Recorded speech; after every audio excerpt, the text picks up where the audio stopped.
C'est un club affilié aux Hells Angels qui a reçu la visite des policiers ce matin. Il y a une vaste opération qui s'est déroulée à Trois-Rivières-Ouest, à Grand...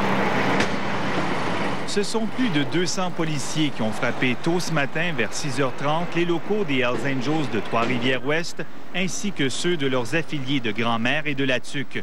Une vaste opération qui visait avant tout à démanteler les Blatnois, un club école des Hells très actif dans la vente de stupéfiants au nord de Trois-Rivières et très craint de la population, voire même des policiers. L'an dernier, on a un policier du côté de La Tuque qui a été victime de voies de fait. Il y a des intimidations au niveau de différents corps policiers qui ont été dénombrés en cours d'enquête. Les policiers ont mené une série de 20 perquisitions dans 3 bunkers et 17 résidences appartenant aux motards, dont celle de Stéphane Poitras, un Hells Angels qui parrainait le club école des Blatnois. Des accusations de voies de fait graves, de menaces de mort, d'extorsion, de séquestration, d'enlèvement et de possession d'armes à feu ont été déposées contre les motards en vertu du nouveau droit sur le gangsterisme. Commettre un acte de gangstérisme, c'est commettre des actes au profit de cette gang-là. Puis ça, ben là, il faut démontrer, un, que c'est un gang, puis deux, il faut démontrer que les infractions ou les actes criminels qui ont été commis sont commis au profit du gang. Ce qui nous porte à croire que présentement c'est le cas, c'est que les voies de fait qui ont été posées, les menaces, les intimidations, c'est pour le contrôle des stupéfiants en Mauricie. Les policiers n'écartent pas l'idée de saisir éventuellement les locaux des motards qui disent ne pas avoir été trop ébranlés par l'opération aujourd'hui, si l'on en croit les propos de leur avocat. Non, du tout, du tout. On a même qui riait. Si l'opération se mène comme on le pense et qu'on arrête tous les individus que l'on recherche, ce soir, il devrait seulement rester un membre en règle des Blatnois en liberté. En tout, plus de 700 personnes ont été interrogées dans le cadre de cette enquête. Une quarantaine de plaintes ont été déposées contre les motards par ceux qui étaient victimes de leur intimidation. Benoît Tranche-Montagne, TQS, Trois-Rivières.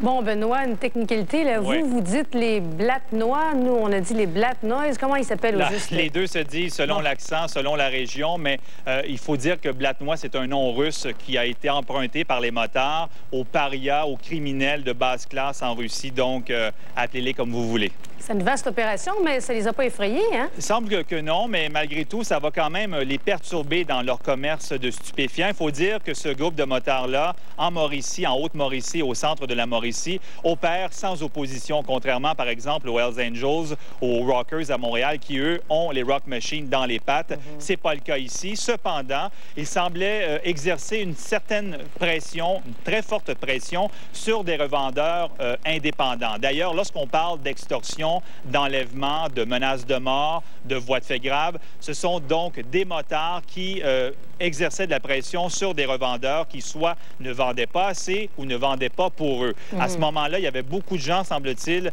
dans le secteur de Shawinigan, Grand-Mère et La Tuque, qui craignaient ces motards-là. Ils faisaient la pluie et le beau temps et certains revendeurs ont même été un peu forcés de s'exiler parce qu'ils n'étaient plus les bienvenus dans la région et ils avaient peur pour leur vie. Combien de temps ça va durer, ce retrait des motards? Ça, la justice va nous le dire, selon les peines qui vont être données à ces criminels qui, pour l'instant, ne sont que des accusés. On ne sait pas s'ils vont être reconnus coupables. Il y a aussi le fait qu'on songe sérieusement, éventuellement, à saisir les locaux des motards. Pour l'instant, ce n'est pas ce que les policiers entendent faire dans un proche avenir, mais la loi le permettrait si on peut prouver, par exemple, que ces locaux-là ont été achetés grâce au profit de la criminalité, donc des profits notamment avec la vente de stupéfiants. Une opération qui permet de vérifier la loi anti-motard. Exactement, et on va voir si effectivement cette loi a des dents et on va aussi donner un bon signe aux citoyens qui ont porté plainte. Est-ce que ça valait la peine? Parce qu'il y a des gens qui ont pris leur courage à deux mains, qui ont décidé de livrer leur témoignage sur cassette vidéo pour dire oui, un tel m'a agressé, un tel m'a menacé. Et ça, on sait, la plupart du temps, les gens sont très peu intéressés à le faire. Là, les policiers ont réussi à les convaincre, mais s'il n'y a pas des peines d'emprisonnement en bout de ligne, ces gens-là vont peut-être le regretter. Oui, effectivement. Merci, Benoît. Au revoir. Au revoir. On l'a vu, les policiers ont utilisé un gros dispositif, mais les Hells aussi ont des appareils et ont du matériel, Pierre Martineau. Oui, effectivement. D'ailleurs, on va vous le montrer sur des images assez spectaculaires. C'est un appareil, un hélicoptère de type Bell 430 qui, hier, au beau milieu de l'après-midi, et c'était la première fois qu'on constatait ça dans l'histoire du chapitre trifluvien, donc 10 ans, et c'est posé donc au beau milieu de la cour des motards chez les Hells Angels de Trois-Rivières-Ouest. C'est une manœuvre qui était risquée compte tenu du fait qu'on se trouve à proximité ici de l'autoroute 55. Oui, on voit des fils aussi, là. Ben oui, il y a des fils électriques, il y a beaucoup d'arbres. Alors, évidemment, cette manœuvre-là a piqué notre curiosité. Nous avons, dès hier, contacté les gens de la GRC qui nous ont dit qu'ils allaient vérifier tout ça. C'est resté comme ça. Ce matin, ben, il y a les perquisitions que l'on connaît maintenant qui se sont déroulées.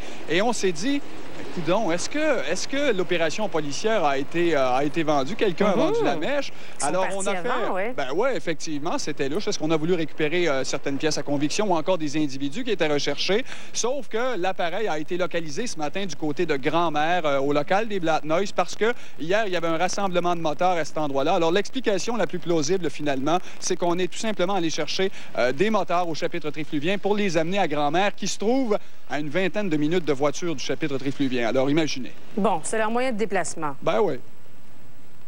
Merci, Pierre. Ça me fait plaisir. Ce qu'on surveille de notre côté, ben, c'est la fête annuelle des Hells Angels de Trois-Rivières. C'est prévu pour vendredi. Alors, on va voir si la frappe de ce matin... Ben oui, c'est ce qu'on va voir, mais on en doute. Les motards ont l'habitude de rebondir.